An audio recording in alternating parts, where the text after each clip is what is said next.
Bonjour, mon nom c'est Marc Wampak. Je viens vous parler du malheur de ma mère, de son malheur que j'ai vécu finalement.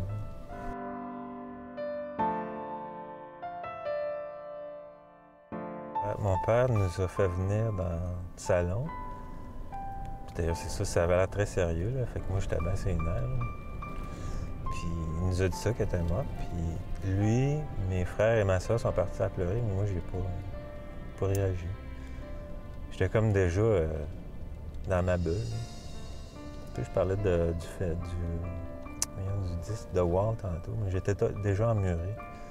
Puis la coupure s'est faite définitivement quand j'ai appris qu'elle était morte. C'est comme non, je peux pas être sensible. Là, je l'interprète comme ça, mais c'est physique. On dirait que mon corps m'a protégé comme ça. Avec. C'est comme si tu passes ta carte de crédit, mais sauf que tu reçois la facture après, tu dis, ça m'a coûté 5 milliards de dollars. Ah ben, c'était efficace, là, mais ça a coûté cher.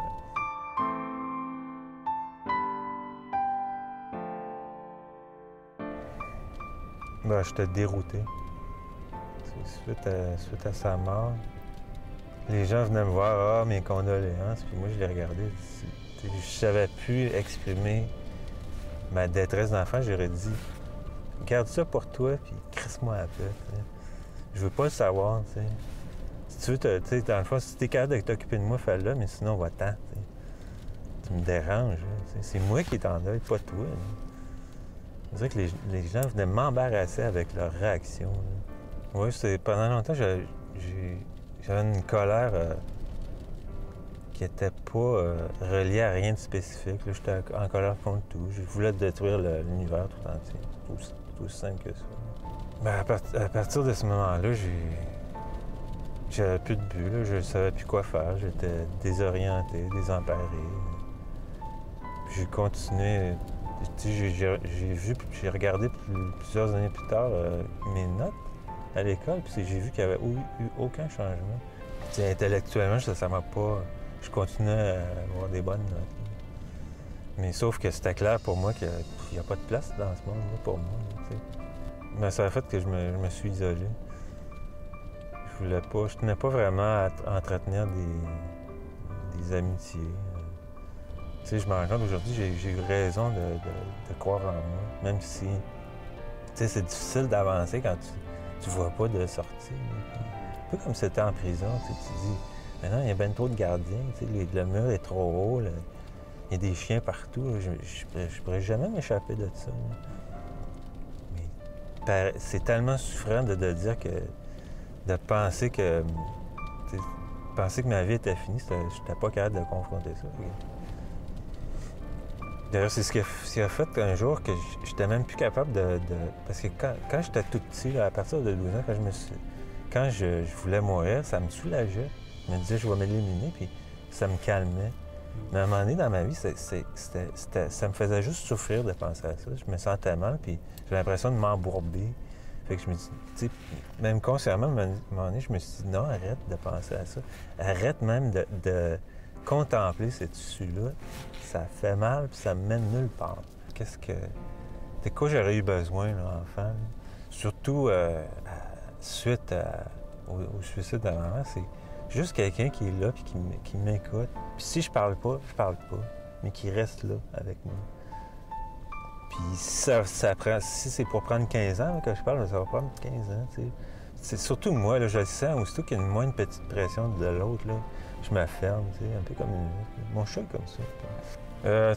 Théoriquement, c'est bien beau, ça, de dire ça, qu'on doit parler quand tu viens de vivre ça, mais dans les faits, toi, t'es tellement traumatisé que c'est plus sur le... T'es en état de choc.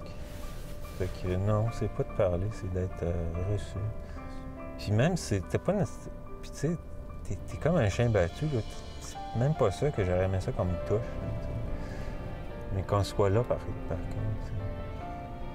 Tu sais, quitte à tous les jours venir me voir, puis juste me parler d'auto, d'oiseaux, n'importe quoi, quelque chose que j'aime. C'est juste ça, oui, ça, j'aurais aimé ça. Ma sensibilité, c'est tout doucement, est revenu à la vie. Tu sais, je suis devenu moins gelé, moins coupé. Fait que je le sentais. Je me suis mis à sentir la souffrance qui vient avec ça. Que je sentais pas avant. Je pense que tu sais, quand t'es malheureux, là, tu t'es suicidé, c'est pas souffrant de penser à ça. Tu sais, t'es tellement mal que tu veux mourir. Fait que... Non, je sais pas trop comment l'expliquer. Curieusement, je pense que très jeune, j'étais très autonome déjà. Tu sais, j'ai comme mis ma mère de côté, puis mon père était absent. Fait que... Ben, en fait, c'est ça, plus tard, je me suis rendu compte qu'il était présent, mais il était pas apparemment, il était pas très présent. Mais s'il y a un adulte sur qui j'ai pu compter toute ma vie, c'est lui. Fait que, tu sais, je me dis, mais... Il y a quelqu'un qui m'a dit, me parlait de sa grand-mère, elle disait, c'était une force tranquille, tu sais. C'est ça, mon père, c'était comme ça.